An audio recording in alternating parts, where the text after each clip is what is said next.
नमस्कार दोस्तों, मैं हूं चंद्रभान और आप देख रहे हैं सीबी एकेडमी क्लासेस।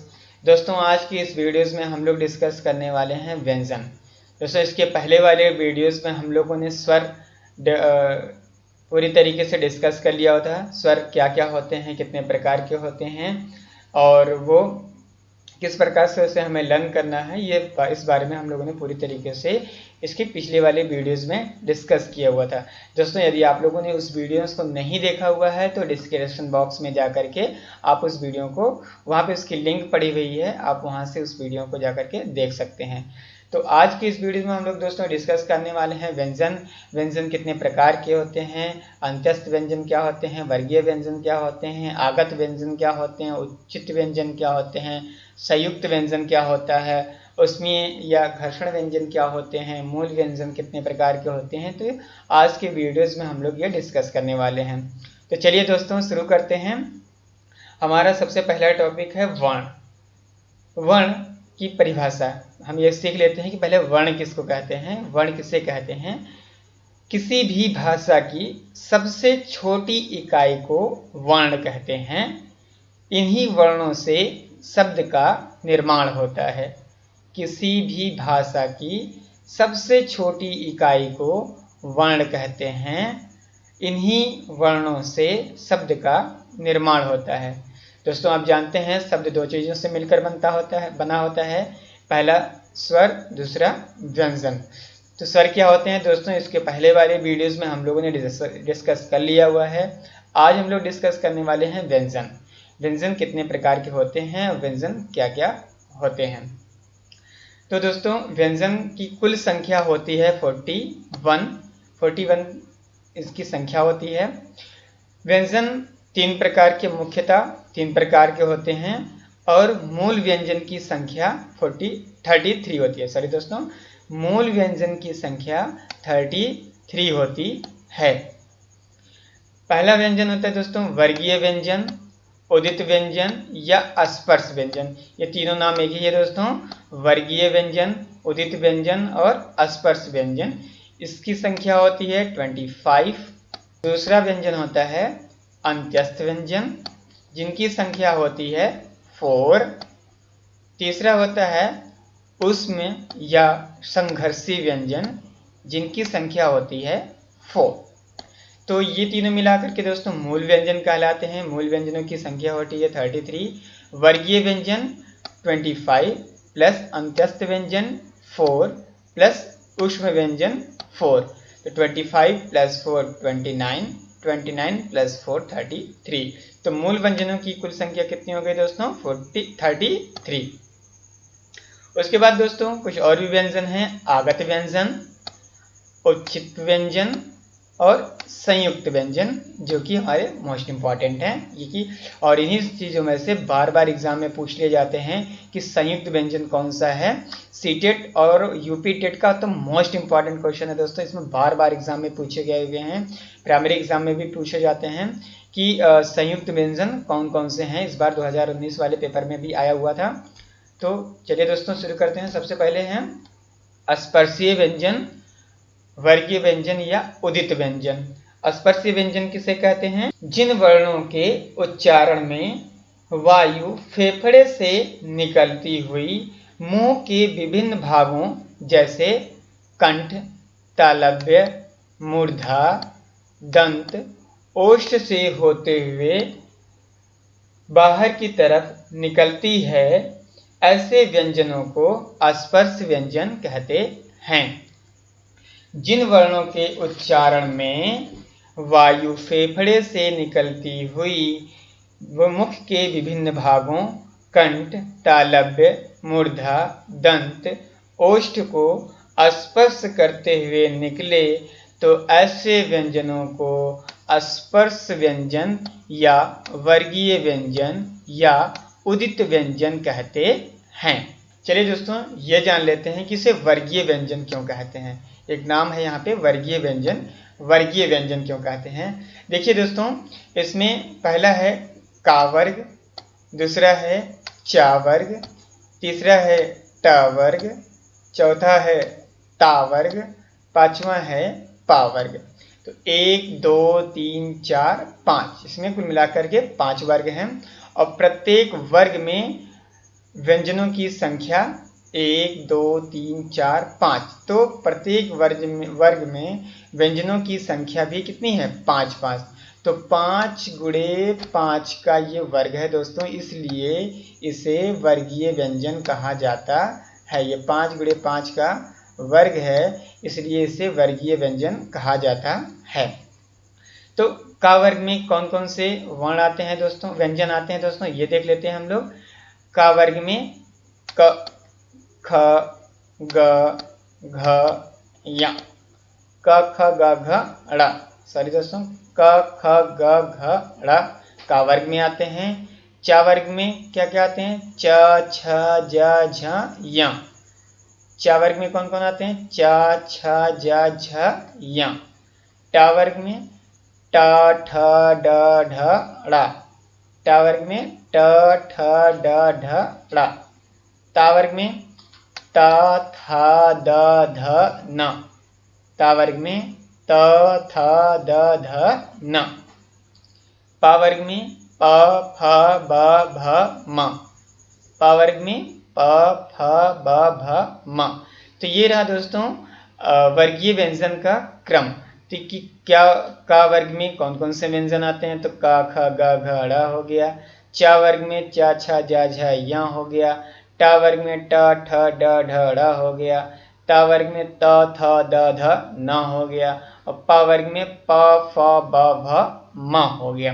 तो ये दोस्तों ये हो गया वर्गीय व्यंजन। अब हम ये देख लेते हैं कि का वर्ग का उच्चारण स्थान क्या है, कि का वर्ग का उच्चारण कहाँ से होता है। तो दोस्तों जब हम बोलते हैं तो डेफिनेशन में ही आप लोगों ने पढ़ा है कि मुंह के विभिन्न भागों से वायु निकलती है। मुंह के विभिन्न भागों से वायु स्पर्श करते हुए निकलती है। तो कौन कौन से भागों से हो गया? तो पहला है कंठ। कंठ व्यंजन अर्थात वे व्यंजन जो कंठ से ध्वनि उत्पन्न करते हैं उन्हें कंठ व्यंजन कहते हैं। तो वे कौन कौन से व्यंजन हैं? क ख ग घ ड़। तो ये हो गए कंठ व्यंजन। तालव्य व्यंजन या स्पर्शी व्यंजन वे व्यंजन जिनकी ध्वनि तली को टच करते हुए निकलती है उन्हें तालव्य व्यंजन कहते हैं। जैसे च छ ज झ या। मूर्धन्य व्यंजन वे व्यंजन जिनसे ध्वनि पूरे मुख से स्पर्श करते हुए निकलती है उसे मूर्धा व्यंजन कहते हैं। जैसे ट ठ ड ढ ड़। दंत व्यंजन जिनके उच्चारण में दंत आपस में मिलती हों उन्हें दंत व्यंजन कहते हैं। जैसे त था द ध न। तो इनके उच्चारण में दांतें आपस में मिलती हैं तो इसलिए इसको दंत व्यंजन कहते हैं। ओष्ठ व्यंजन प फ ब भ म। तो दोस्तों देखिए आप इनके उच्चारण में दोनों होठ ऊपर और नीचे वाले हिस्से के होठ आपस में मिलती हैं इसलिए इन्हें ओष्ठ व्यंजन कहते हैं। दोस्तों मोस्ट इंपॉर्टेंट है ये कि बार बार एग्जाम में पूछे जाते हैं कि कंठ व्यंजन के वर्ण बताइए, तालव्य व्यंजन के वर्ण बताइए, या 4 विकल्प दिए होंगे उसमें उन चारों विकल्पों में से आपको बताना होगा कि मूर्धा व्यंजन कौन सा है, दंत व्यंजन कौन सा है या ओष्ठ व्यंजन कौन सा है। ये दोस्तों मोस्ट इंपॉर्टेंट है, ये बार बार एग्जाम में सीटेट का तो बहुत ही इंपॉर्टेंट क्वेश्चन है, ये बार बार एग्जाम में पूछ लिए जाते हैं कि कंठ व्यंजन की संख्या बताइए या कंठ व्यंजन कौन कौन से हैं। 4 उसमें दिया रहेगा, आपको उसमें से चूज करके बताना पड़ेगा कि उसमें से तीनों में से चारों में से एक कौन सा है। तो चलिए दोस्तों आगे बढ़ते हैं। इसमें देखिए दोस्तों ये जो लास्ट का पॉइंट है ये ड या ड़ न म, ये पांचों दोस्तों तो पंच अक्षरा इसे पंच अक्षरा कहते हैं या नासिक अक्षरा का नासिक व्यंजन कहते हैं। अर्थात इनके उच्चारण में ध्वनि नाक से निकलती है या ध्वनि नाक से निकलती हुई प्रतीत होती है इसलिए इन्हें नासिकी व्यंजन या पंच अक्षरा कहते हैं। अगला दोस्तों यहाँ पे देख लीजिए स्पर्श संघर्षी व्यंजन, स्पर्श संघर्षी व्यंजन क्या होते हैं? च, छ, ज, झ, च, छ, ज, झ को स्पर्श संघर्षी व्यंजन कहते हैं, क्योंकि इनके उच्चारण में ध्वनि तालव्य को स्पर्श करते हुए निकलती है, इसलिए इसे स्पर्श या संघर्षी व्यंजन कहते हैं। चलिए दोस्तों, आई होप कि आपको समझ में आया होगा। नेक्स्ट पॉइंट पर चलते हैं। अंत्यस्थ व्यंजन। जिन व्यंजनों का उच्चारण करते समय वायु स्वरों की भांति बीच से निकल जाती है, उस समय उत्पन्न होने वाली ध्वनि अंत्यस्थ व्यंजन कहलाती है। एक बार फिर से सुनिएगा दोस्तों। जिन व्यंजनों का उच्चारण करते समय वायु स्वरों की भांति बीच से निकल जाती है तथा उस समय उत्पन्न होने वाली ध्वनि को अंत्यस्थ व्यंजन कहते हैं। अंत्यस्थ व्यंजनों की संख्या कितनी होती है दोस्तों? अंत्यस्थ व्यंजनों की संख्या होती है 4। कौन कौन से हैं? य, र, ल, व। य, र, ल, व, ये अंत्यस्थ व्यंजनों की संख्या होती है। इसको पहचान लीजिए दोस्तों, बहुत इंपॉर्टेंट है। तो ये देख लेते हैं दोस्तों कि अंत्यस्थ व्यंजनों का उच्चारण स्थान कौन कौन सा है। 4 प्रकार के होते हैं, चारों के अलग अलग उच्चारण स्थान हैं। या, तो या का उच्चारण स्थान है तालव्य, मतलब कि ये ताल से इसको उच्चारण किया जाता है, इसलिए इसे तालव्य व्यंजन भी कहते हैं। र का उच्चारण स्थान है मूर्धा, र का उच्चारण स्थान है मूर्धा। ल का उच्चारण स्थान है दंत और व का उच्चारण स्थान है दंतोष्ठ, अर्थात जहाँ दांत और ओष्ठ से मिलकर के ध्वनि उत्पन्न होती हो वहाँ पे दंतोष्ठ होता है और व दंतोष्ठ व्यंजन का उदाहरण है। उसके बाद देख लीजिए दोस्तों, अर्ध स्वर किसे कहते हैं? तो या और वा, या और वा क्या होते हैं? अर्ध स्वर होते हैं। दोस्तों आप लोग पढ़ते होंगे, आप लोग बहुत जगह पे देखते होंगे कि लिखा होता है आधा वा लिखा होता है, आधा या लिखा होता है, अर्थात या और वा स्वर भी हैं और व्यंजन भी हैं, स्वर भी हैं और व्यंजन भी हैं, इसलिए हम इसको क्या कह सकते हैं? अर्ध स्वर कहते हैं। यहाँ पे देखिए दोस्तों लिखा हुआ है लुंठित या प्रकंपित व्यंजन। लुंठित या प्रकंपित व्यंजन ये क्या होते हैं? इसको देख लेते हैं। जैसे लुंठित या प्रकंपित व्यंजन कहते किसको हैं? तो जिन वर्ण का उच्चारण करते समय हमारी जिह्वा लुढ़क जाती है या लुढ़क कर चलती है तथा वेलन की तरह गोल हो जाती है, तो उन्हें लुंठित या प्रकंपित व्यंजन कहते हैं। एक बार फिर से सुनिएगा दोस्तों कि जिन वर्णों का उच्चारण करते समय हमारी जिह्वा लुढ़क कर चलती है या वेलन की तरह गोल हो जाती है, उन्हें लुंठित व्यंजन या प्रकंपित व्यंजन कहते हैं। देखिए दोस्तों, जब हम रा का उच्चारण करते हैं तो रा रा रा ऐसे आप 2-3 बार बोलेंगे तो उसमें आपको फील होगा कि आपकी जिह्वा मुड़ जा रही है, ऊपर की तरफ जाकर के मुड़ जा रही है, जिससे क्या होता है कि इससे हमारे जो बोलने में ध्वनि या कंपन उत्पन्न होती है, ध्वनि में कंपन उत्पन्न होती है। तो चलिए दोस्तों, आई होप कि आपको ये समझ में आया होगा। नेक्स्ट आगे बढ़ते हैं। आगे है ऊष्म या संघर्षी व्यंजन। ऊष्म या संघर्षी व्यंजन की संख्या कितनी होती है दोस्तों? 4 होती है। ऊष्म या संघर्षी व्यंजनों की संख्या होती है 4। पहला होता है तालव्य श, इस सा को बोलते हैं तालव्य श, इस सा को बोलते हैं मूर्धन्य श, इस सा को बोलते हैं दंत श और हा। ऊष्म या संघर्षी व्यंजन कहते किसको है दोस्तों? ये एक बार जान लेते हैं कि जिन व्यंजनों का उच्चारण करते समय मुख से निकलने वाली ध्वनि संघर्ष या ऊष्म के साथ निकले तो ऐसे व्यंजनों को ऊष्म व्यंजन कहते हैं। जैसे हम बोलते हैं शा, तो शा बोलते हैं तो दोस्तों वहाँ से हमारे ध्वनि जो हमारे मुख से निकल रही है वो संघर्ष करते हुए निकल रही है, अर्थात आपस में ऊष्मा उत्पन्न कर रही है।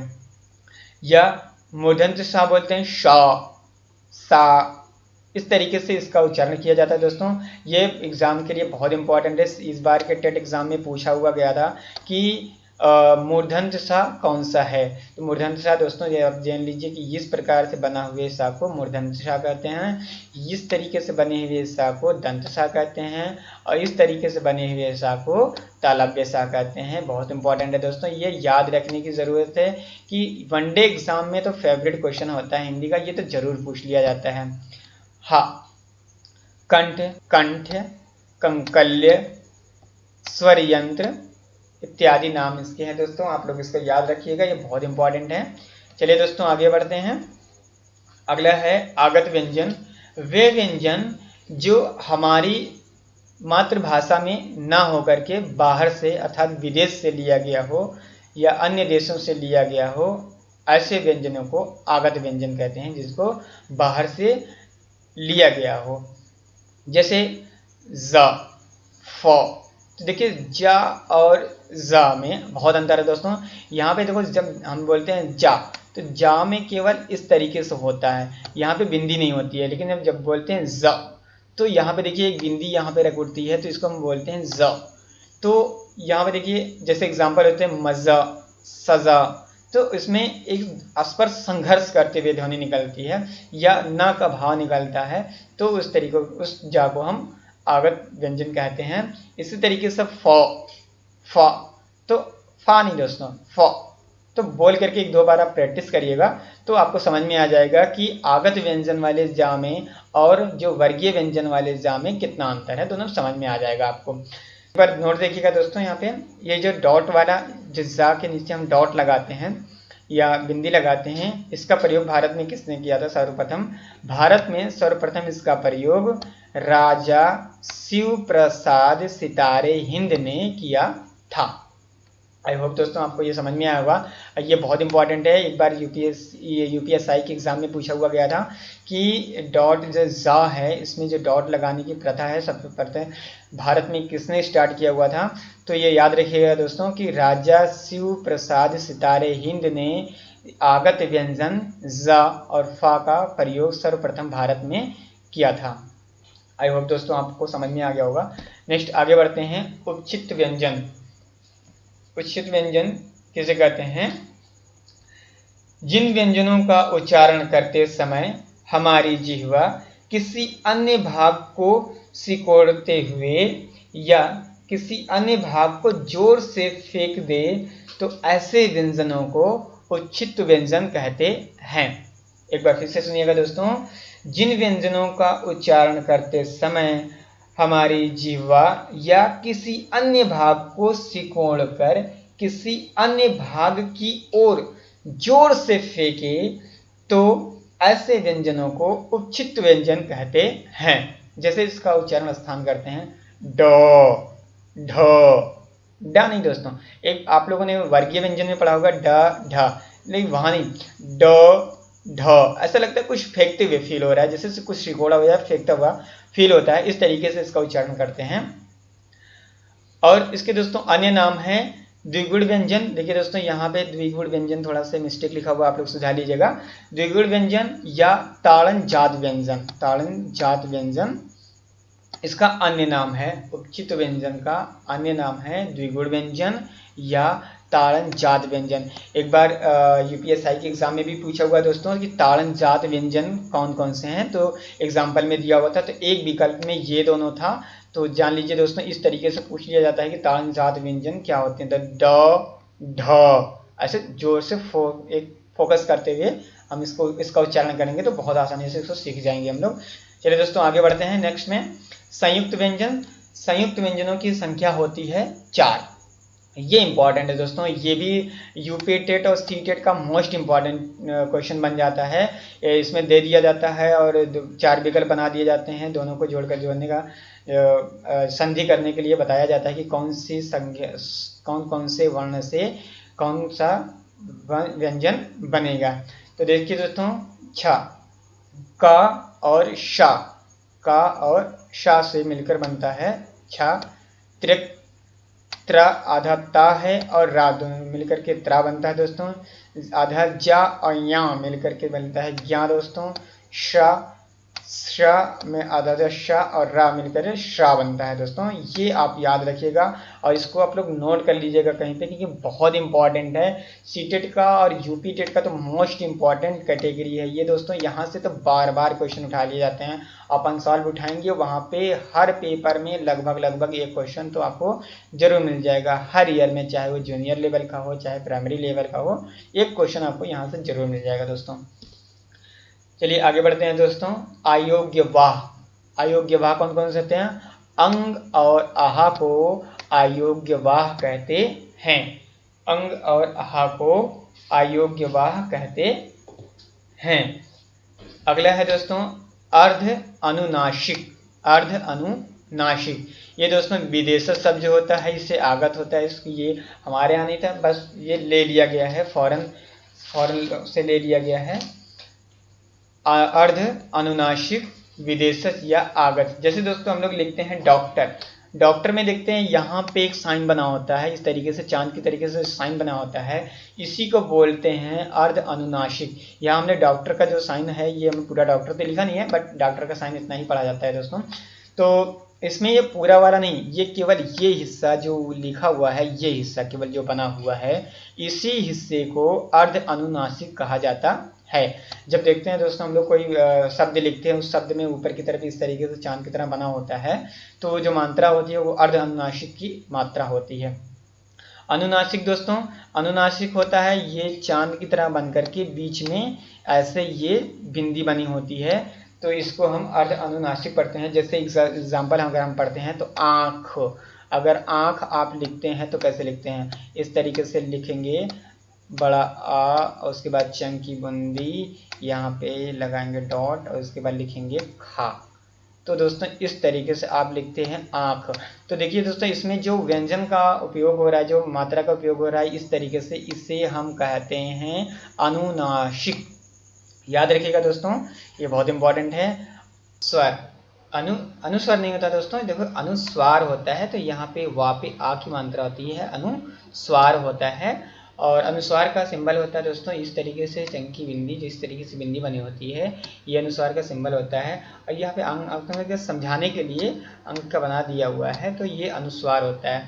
जैसे दोस्तों अगर आप किसी का नाम लिखते हो, जैसे लिखते हो आप चंद्रभान, तो चंद्रभान में आप लिखते हो तो चा बना करके आप आधा ना की जगह पे आप केवल बिंदी रख देते हो और यहाँ पे द्रा लिख देते हो, तो ये हो जाता है चंद्रा। तो इस तरीके से आप भान लिख सकते हो। या अदर एग्जाम्पल में देखें दोस्तों, अगर आप लिखते हो टांडा, जैसे आप लिखते हो टांडा, तो टा पे आके मात्रा लिखते हो, के बाद डा लिख यहाँ पे इस तरीके से बना करके और यहाँ पे आप बिंदी रख देते हो। अगर आप यहाँ पे बिंदी रख करके इस तरीके से, ये भी हो जाता है टांडा। तो ये जो आप सिंबल यहाँ पे बना रहे हो दोस्तों, ये अनुस्वार का सिंबल है। चलिए आगे बढ़ते हैं। अगला है विसर्ग। विसर्ग का तो आप लोग बहुत अच्छे से जानते होंगे, ये तो बार बार पढ़ा जाता है, हम लोग बचपन से पढ़ते आ रहे हैं। विसर्ग क्या होता है? जब शब्दों के अंत में दो बिंदी लगी होती है तो उसे विसर्ग कहते हैं। जैसे कि यहाँ लिखा हुआ प्रातः, प्रातः के लास्ट में यहाँ पे देखिए दो डॉट लगा हुआ, इसी को हम क्या कहते हैं? विसर्ग कहते हैं। चलिए दोस्तों आगे बढ़ते हैं। आई होप कि आपको ये वर्णमाला का अक्षर आपको समझ में आया होगा, उच्चारण स्थली आपको अच्छे से समझ में आ गई होगी। तो उच्चारण प्रयत्न के आधार पर व्यंजन का वर्गीकरण। सबसे पहला पॉइंट है दोस्तों इसमें अल्प प्राण तथा महाप्राण।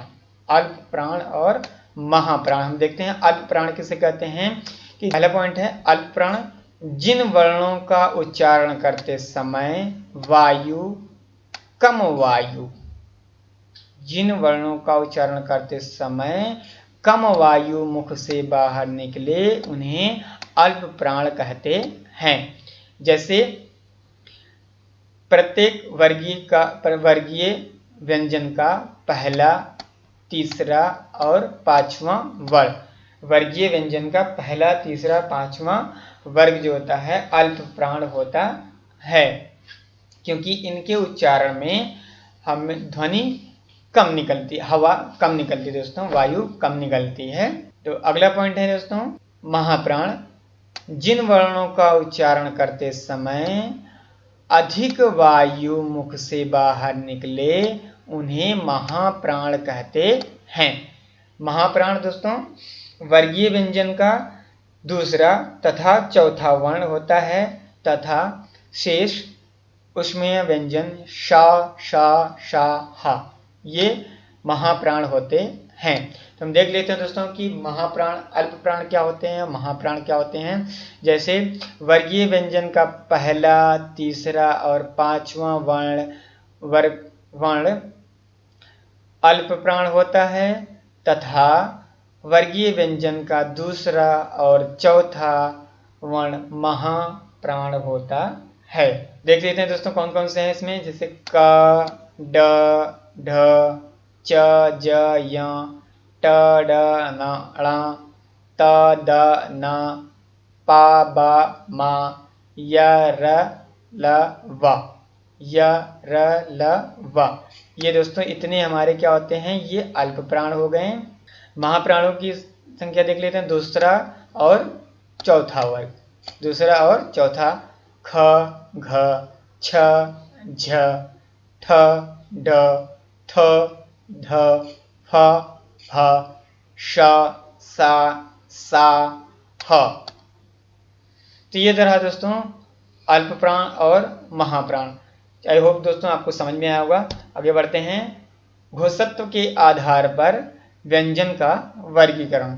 घोषत्व के आधार पर व्यंजन का वर्गीकरण।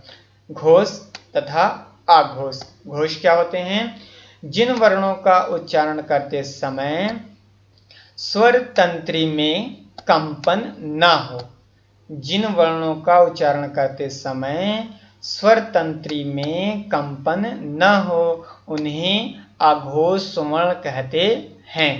एक बार फिर से सुनिएगा दोस्तों, जिन वर्णों का उच्चारण करते समय स्वर तंत्री में कंपन न हो उन्हें आघोष वर्ण कहते हैं। जैसे आघोष वर्ण कौन कौन से होते हैं, वर्गीय व्यंजन का पहला और दूसरा वर्ण। पहला और दूसरा वर्ण क्या होते हैं दोस्तों, आघोष व्यंजन होते हैं। तो पहला दूसरा क, ख, च, छ, ट, ठ, त, थ, प, फ, श, सा, श, ये दोस्तों होते हैं आघोष व्यंजन। इसको हमें याद करने की जरूरत है दोस्तों, याद करने वाली चीजें आप लोग याद कर लीजिएगा। बस वर्गीय व्यंजन याद कर लीजिए। वर्गीय व्यंजन में बस इतना याद रखिए कि आघोष मतलब कि पहला दूसरा। सघोष व्यंजन क्या होते हैं दोस्तों, जिन वर्णों का उच्चारण करते समय स्वर तंत्री में कंपन हो उन्हें सघोष व्यंजन कहते हैं। सघोष व्यंजन, घोष व्यंजन या मृद व्यंजन भी इन्हें कहते हैं। तो दोस्तों वर्गीय व्यंजन का तीसरा, चौथा और पांचवा वर्ण क्या होता है, सघोष व्यंजन होता है। जैसे ग, घ, ड़, ज, झ, य, ड, ढ, ड़, द, ध, न, ब, भ, म, य, र, ल, व, ह। तो ये क्या होते हैं दोस्तों, सघोष व्यंजन होते हैं। इसको आपको याद करने की जरूरत है दोस्तों, आप लोग एक बार याद कर लीजिएगा। बस इतना करिएगा कि आप लोग जो है वर्गीय व्यंजन याद कर लीजिएगा। वर्गीय व्यंजन को याद करने के बाद सघोष और अघोष याद करने का बहुत अच्छा तरीका है। आप लोग केवल इतना याद करिएगा कि अघोष के लिए पहला और दूसरा और सघोष के लिए तीसरा, चौथा और पांचवा। अगर आपको अल्प प्राण याद करना हो तो आप याद रखिएगा कि वर्गीय व्यंजन का पहला, तीसरा और पांचवा मतलब कि विषम स्थान। और अगर आपको महाप्राण याद करना होगा तो बस याद रखिएगा कि सम स्थान, वर्गीय व्यंजन का सम स्थान। ये आपको बहुत अच्छे से याद दिला देगा दोस्तों। आगे बढ़ते हैं, कुछ नोट्स पॉइंट्स है और हम ये देखते हैं दोस्तों, ये इंपॉर्टेंट क्वेश्चन है जो बार बार एग्जाम में पूछे जा सकते हैं कि कौन वर्ग कितना होता है। तो यहाँ पे हम लोग एक जगह पे हमने नोट कर दिया हुआ, ये आपको ये क्रम याद करने में, संख्या याद करने में आसानी हो जाएगी काफ़ी ज़्यादा। जैसे देखिए वर्णों की कुल संख्या कितनी होती है दोस्तों, 52 होती है। स्वरों की कुल संख्या कितनी होती है दोस्तों, 11 होती है। व्यंजनों की कुल संख्या कितनी होती है दोस्तों, 41 होती है। मूल व्यंजनों की संख्या होती है 33। स्पर्श व्यंजनों की संख्या होती है 25। अंत्यस्थ व्यंजनों की संख्या होती है 4। उसमें व्यंजनों की संख्या होती है 4। अल्प अल्पप्राणों की संख्या होती है दोस्तों 19। महाप्राणों की संख्या होती है दोस्तों 14। अघोषों की संख्या होती है दोस्तों 13। सघोषों की संख्या होती है दोस्तों 20। सघोष स्वरों की संख्या दोस्तों 11। और सघोष वर्णों की संख्या होती है दोस्तों 31। देखिए आप सघोष और सघोष वर्ण व्यंजन और सघोष स्वर दोनों को ऐड कर देंगे तो सघोष वर्ण आपको निकल आएगा 31 होता है दोस्तों। तो आई होप दोस्तों आपको ये समझ में आ गया होगा। तो आज के लिए बस इतना ही दोस्तों, और आज के इस वीडियोस में आप लोगों को जितना पढ़ाया गया बस आप लोग बहुत अच्छे से इसको याद कर लीजिएगा कि ये आपके एग्ज़ाम के लिए प्रिपरेशन में कम से कम दोस्तों, चाहे वनडे एग्ज़ाम, चाहे जिस वनडे एग्ज़ाम आप दे रहे होंगे, 1 से 2 नंबर आपका एकदम पक्का फिक्स हो गया है। तो आज की इस वीडियो में बस इतना ही दोस्तों। अगर आपको ये वीडियो पसंद आया हो तो आप इस वीडियो को लाइक और कमेंट जरूर करिएगा दोस्तों, और हो सके तो ज़्यादा से ज़्यादा शेयर भी करिएगा कि जिससे कि हमारे बहुत सारे भाई बहनों का फ़ायदा हो सके। और आप अगर अगर आप हमारे इस चैनल पर पहली बार आए हुए हैं तो हमारे चैनल को सब्सक्राइब जरूर कर लीजिएगा और बेल आइकन का बटन जरूर प्रेस कर लीजिएगा, जिससे कि हमारे वीडियो सबसे पहले आपको मिल सके। Thank you so much for watching this video.